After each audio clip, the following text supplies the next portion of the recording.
الحمد للہ وکفا والصلاة والسلام علی سید الرسل وخاتم الانبیاء وعلى آلہ واصحابہ الاتقیاء اما بعد فاعوذ باللہ من الشیطان الرجیم بسم اللہ الرحمن الرحیم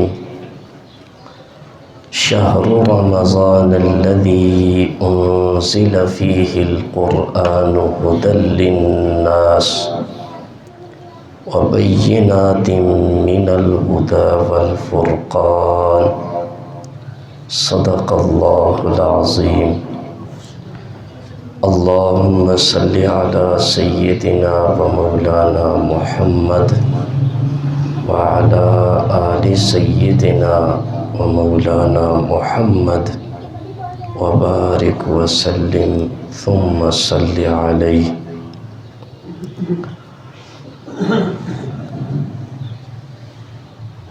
گزشتہ جمعۃ المبارک کے خطبہ میں عرض کیا تھا کہ حضور علیہ السلام نے رمضان سے قبل استقبال رمضان کے طور پر ایک عظیم خطبہ ارشاد فرمایا، اور اس خطبہ میں آپ علیہ السلام نے رمضان کی عظمت بیان فرمائی۔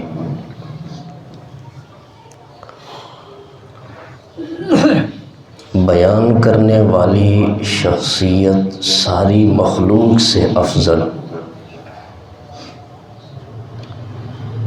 اور وہ شخصیت کہ جن کے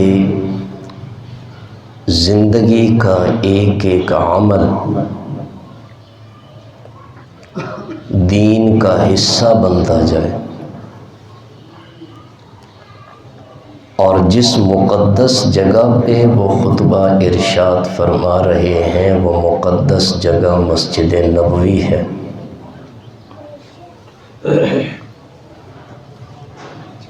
اور اس خطبے کا عنوان ہے عظمت رمضان۔ کتنا خوبصورت منظر ہوگا جب رمضان کی عظمت بیان کرنے والے نبی کریم صلی اللہ علیہ وسلم ہو اور سامعین صحابہ جیسی مقدس ہستیاں ہوں۔ حضور علیہ السلام نے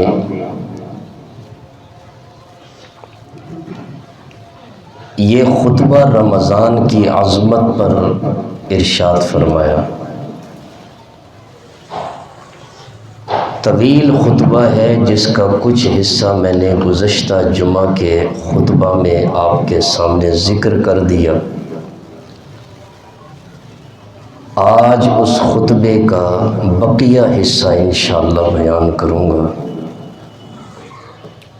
اور اس خطبے کا ایک ایک جملہ انتہائی قابل توجہ ہے، چونکہ رمضان بالکل اللہ کے فضل و کرم سے سر پہ آ چکا ہے، اس لیے ان میں سے ایک ایک بات اپنے پلے باندھ لیں،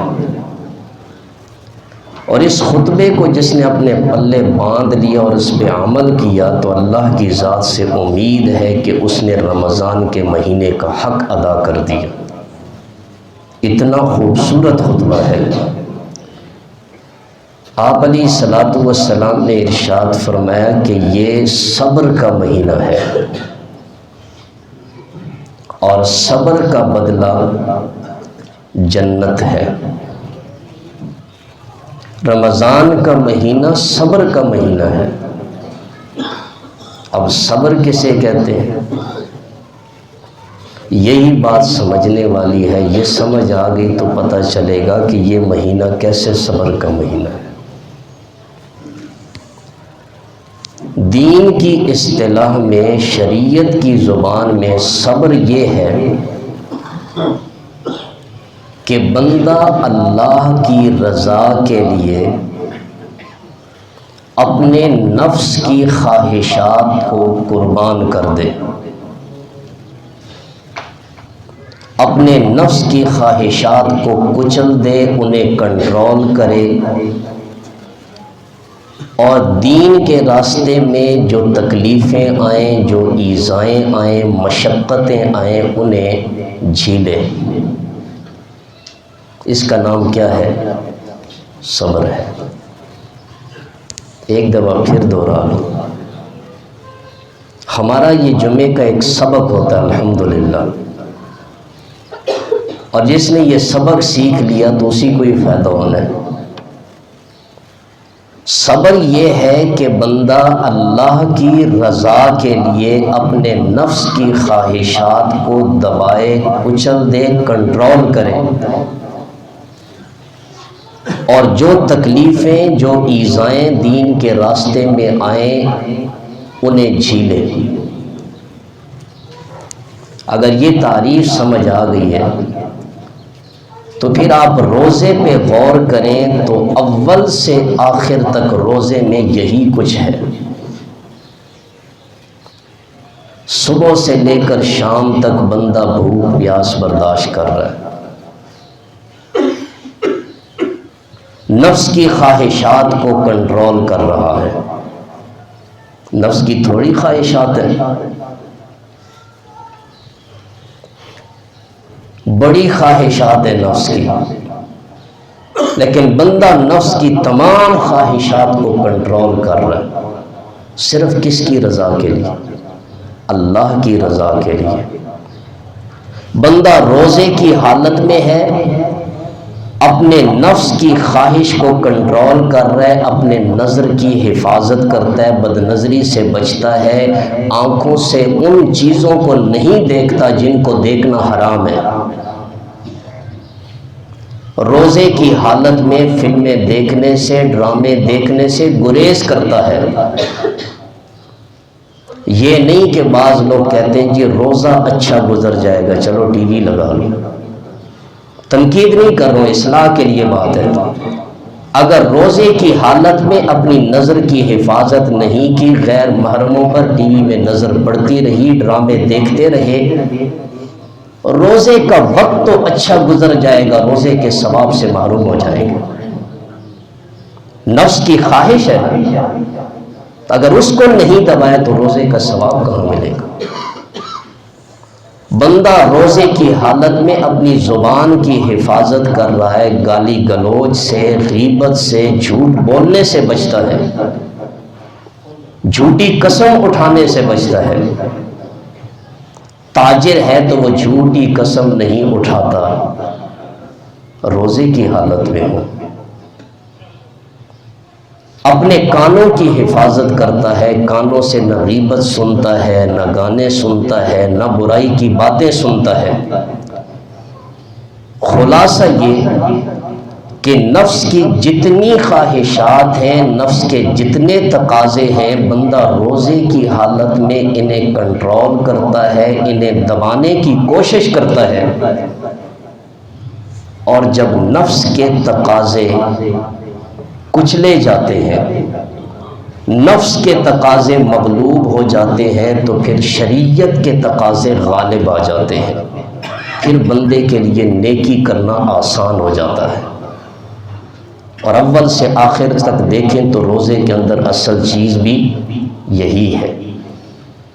یہی روزوں کا ایک پورا مہینہ جب بندہ اپنے نفس کی خواہشات کو کچل دیتا ہے، بندہ اللہ کی رضا کے لیے حلال کھانا چھوڑ دیتا ہے، بندہ اللہ کی رضا کے لیے نفسانی خواہشات کو ترک کر دیتا ہے، حرام سے بچتا ہے، جھوٹ سے بچتا ہے، غیبت سے بچتا ہے، الزام تراشی سے بچتا ہے، برائیوں سے بچتا ہے، اس ایک مہینے میں ان نفسانی خواہشات کو کچل دینے کی وجہ سے اس بندے کا ایک ایسا پورا مہینہ اپنے آپ کو کنٹرول میں رکھنے کی وجہ سے اللہ کے فضل سے پورے سال کے لیے بندے کی وہ عادت بن جاتی ہے۔ اس لیے عرض کر رہا تھا کہ صبر کیا ہے کہ بندہ اپنے نفس کی خواہشات کو اللہ کی رضا کے لیے کنٹرول کر لے، اور روزے میں بھی یہی ہے۔ اس لیے حضور علیہ الصلوۃ والسلام نے ارشاد فرمایا کہ رمضان صبر کا مہینہ ہے، کہ بندہ روزے کی حالت میں صبر کرتا ہے، اللہ کے لیے کھانا پینا چھوڑ دیتا ہے، اللہ کی رضا کے لیے اپنے نفس کی تمام خواہشات کو، تقاضوں کو کچل دیتا ہے۔ اور جب بندہ اپنی خواہشات کو کچل دے تو پھر اللہ کریم کیا فرماتے ہیں؟ حضور نے فرمایا اس صبر کے بدلے میں اللہ کریم اسے جنت عطا فرما دیتے ہیں۔ یہ ہے مقصد کہ رمضان کا مہینہ صبر کا مہینہ ہے، اور صبر کا بدلہ کیا ہے؟ جنت ہے۔ 29واں پارہ ہے، سورہ دہر ہے۔ اللہ کریم خوش قسمت لوگوں کی صفات بیان فرماتے ہیں، بڑی طویل صفات ہیں۔ ان خوش قسمت لوگوں کی صفات بیان کر کے آخر میں اللہ کریم فرماتے ہیں وَجَزَاهُمْ بِمَا صَبَرُوا جَنَّةً وَحَرِيرًا۔ جن لوگوں نے میری رضا کے لیے اپنے نفس کی خواہشات کو، نفس کی لذات کو قربان کیا، گناہوں سے اپنے آپ کو بچا کے رکھا، اللہ انہیں ان کے صبر کے بدلے میں جنت اور ریشمی لباس عطا فرمائے گا۔ تو صبر کے لیے اللہ نے بڑا اعلیٰ درجہ رکھا ہے۔ ایک آیت میں اللہ کریم فرماتے ہیں انما یوفی الصابرون اجرہم بغیر حساب، اللہ صبر کرنے والوں کو بے حساب اجر عطا کرے گا۔ صبر کا بدلہ جنت ہے، اور روزہ کیا ہے؟ یہ صبر ہے۔ دوسری بات جو اس خطبے میں حضور نے ارشاد فرمائی، شہر المواسات، یہ رمضان کا مہینہ غمخواری اور ہمدردی کا مہینہ ہے۔ کیسے؟ ایک بندہ صبح سے لے کر شام تک بھوک پیاس برداشت کرتا ہے، 14 گھنٹے، 15 گھنٹے، 16 گھنٹے، تو اس میں احساس پیدا ہوتا ہے کہ میں نے تو آج صرف 14-15 گھنٹے بھوک پیاس برداشت کی ہے، اور جو غربا، جو مساکین، جو نادار لوگ بیچارے غربت کی وجہ سے کئی دنوں تک فاقوں پہ فاقے برداشت کرتے ہیں، ان کی کیا حالت ہوتی ہوگی؟ تو اس بندے میں کیا پیدا ہوتا ہے؟ احساس پیدا ہوتا ہے غریب لوگوں کا، بندے میں احساس پیدا ہوتا ہے مسکین اور نادار لوگوں کا۔ یہی احساس بندے کو ان غریبوں کے تعاون پہ ابھارتا ہے، اسی سے بندے کے دل میں ایک جذبہ پیدا ہوتا ہے، وہ غریبوں پہ خرچ کرنے لگ جاتا ہے۔ اور یہ مہینہ تو ہے ہی خرچ کرنے کا، وہ تو آگے جا کے بات آئے گی، لیکن عرض کر دوں رسول اللہ صلی اللہ علیہ وسلم تو ویسے بھی بڑے سخی تھے، لیکن حدیث پاک میں آتا ہے جب رمضان کا مہینہ آتا تو حضور کی سخاوت تیز چلنے والی ہوا سے بھی زیادہ تیز ہو جاتی تھی۔ اس قدر اللہ کے نبی صدقہ خیرات کرتے تھے، سخاوت کی انتہا کر دیتے تھے۔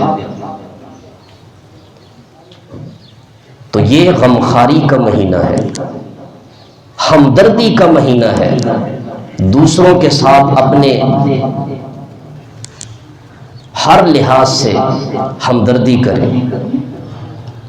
اور تیسری بات، حضور علیہ الصلوۃ والسلام نے فرمایا یہی وہ مہینہ ہے جس میں مومن بندوں کے رزق میں اضافہ کیا جاتا ہے۔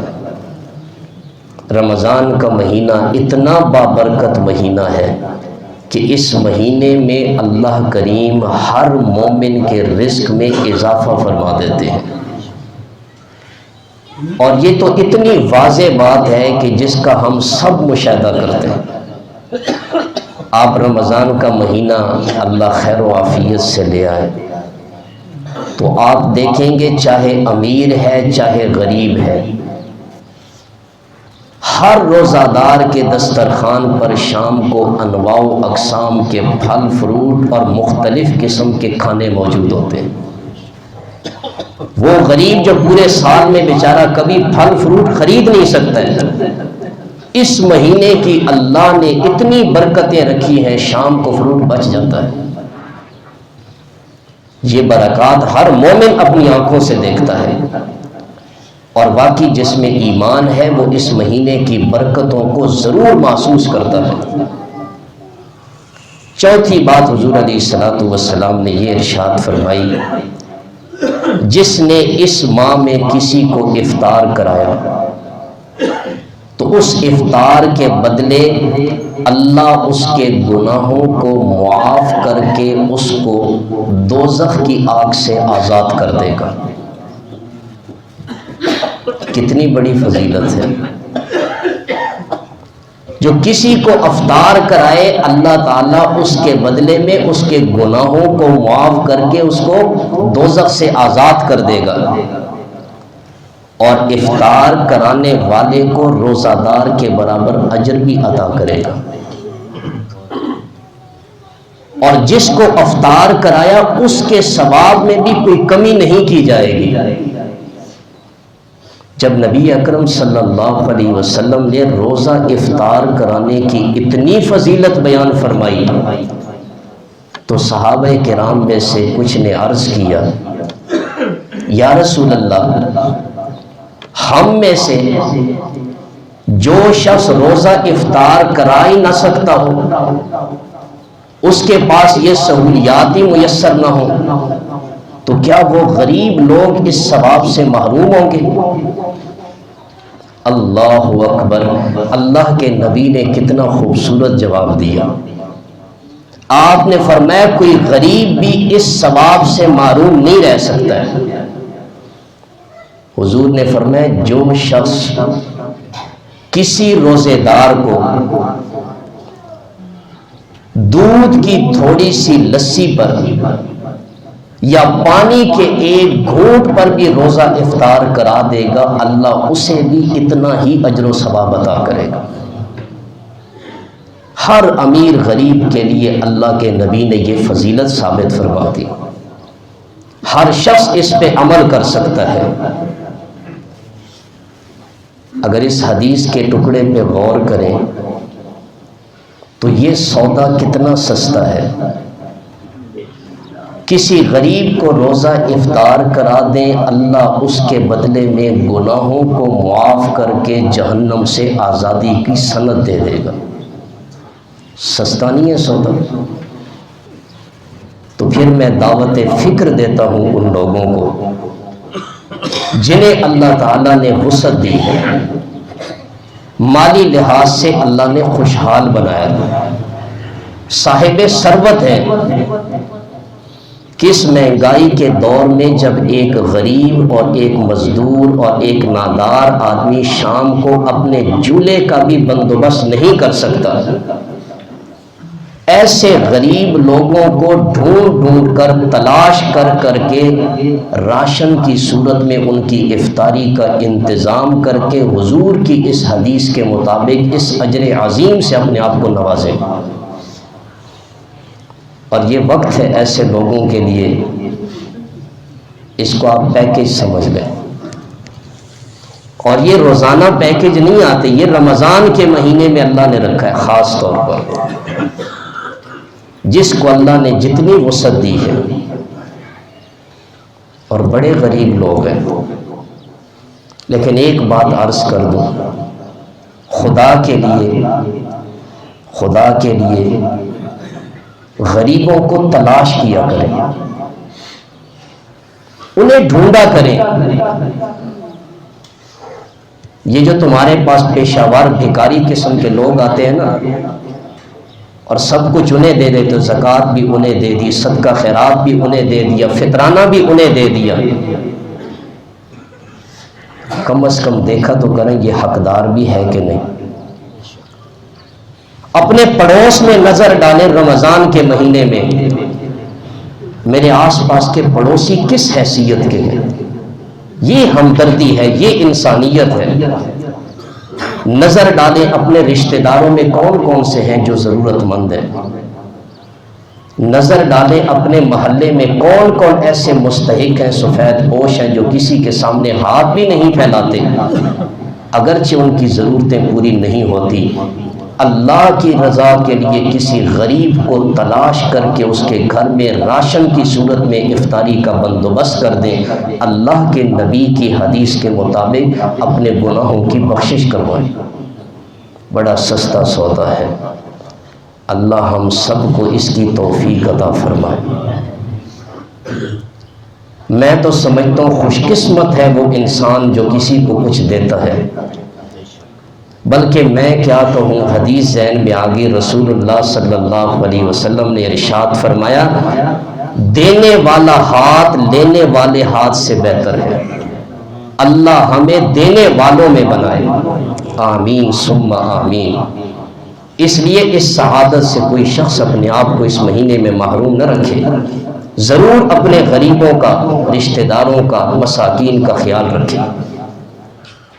اور اگلی بات حضور علیہ السلام نے یہ ارشاد فرمائی، آپ نے فرمایا رمضان کے مہینے کا پہلا عشرہ رحمت کا عشرہ ہے، اس میں اللہ کی رحمتوں کی برسات ہوتی ہے، اللہ ہمیں بھی وہ رحمت نصیب فرمائے۔ اور اس کا درمیانی حصہ مغفرت کا ہے، اللہ اس میں اپنے مومن بندوں کی بخشش فرماتے ہیں۔ اور اس کا آخری عشرہ جہنم سے آزادی کا ہے، اللہ اس میں اپنے مومن بندوں کو جہنم سے آزاد کرتے ہیں۔ اور آخری بات اس خطبے کی، حضور علیہ السلام نے ارشاد فرمایا، جو آدمی اس مہینے میں اپنے خادم، اپنے غلام کے کام میں کمی کر دے گا، اللہ اس کی مغفرت فرما دے گا اور اسے جہنم سے رہائی دے دے گا۔ اپنے ملازم کی کام میں جو بندہ رمضان کے مہینے میں کمی کرے گا، اگر دیکھا جائے تو رمضان کے مہینے میں قدم قدم پہ اللہ کے نبی ہمدردی سکھا رہے، ایک مسلمان کو غمخواری کا سبق دے رہے، اپنے دل میں دوسروں کا احساس پیدا کرو، احساس، اور خدا جانتا ہے یہی احساس بہت بڑی چیز ہے کہ میرے اور آپ کے دل میں دوسروں کا احساس پیدا ہو جائے۔ ویسے ایک ملازم سے کام لیتے ہیں، آفس میں اندر کے کام بھی کرتا ہے، باہر کے کام بھی کرتا ہے، رمضان کے مہینے میں آپ اسے کچھ سہولت دے دیں، باہر کے کاموں میں اسے رخصت دے دیں، چھوٹ دے دیں۔ عام دنوں میں 10 گھنٹے ڈیوٹی کرتا ہے، تو اللہ کی رضا کے لیے نبی کے اس حدیث پہ عمل کرتے ہوئے اس کی آسانی کے لیے کہ روزے کی حالت میں اس کی ڈیوٹی میں کچھ تخفیف کر دیں۔ ایک ملازم ہے، سارا دن آپ کے پاس کام کرتا ہے، آپ اس حدیث پہ عمل کرنا چاہتے ہیں، اس کے کام میں کمی کیسے کروں؟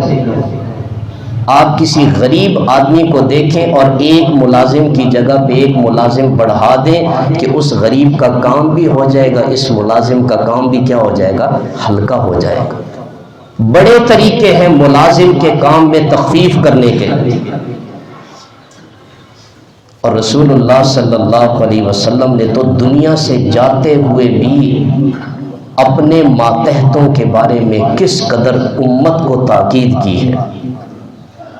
آپ نے دنیا سے جاتے ہوئے ارشاد فرمایا، 2 چیزوں کا خیال رکھنا، الصلاۃ وما ملکت ایمانکم، نماز کا خیال رکھنا، اپنے ماتحتوں کا خیال رکھنا۔ ملازم بھی تو ماتحت ہوتے ہیں، اس لیے اپنے ماتحتوں کے ساتھ اچھا سلوک کریں۔ خاص طور پر اس مہینے میں فرمایا ان کے ساتھ آپ کام میں تخفیف کر دیں، آسانی کر دیں۔ اللہ اس آسانی کی وجہ سے آخرت میں تمہارے گناہوں کو بخش کر تمہیں جہنم سے آزادی دے دے گا۔ اللہ سے دعا ہے جو سنا عمل کرنے کی توفیق عطا فرمائے۔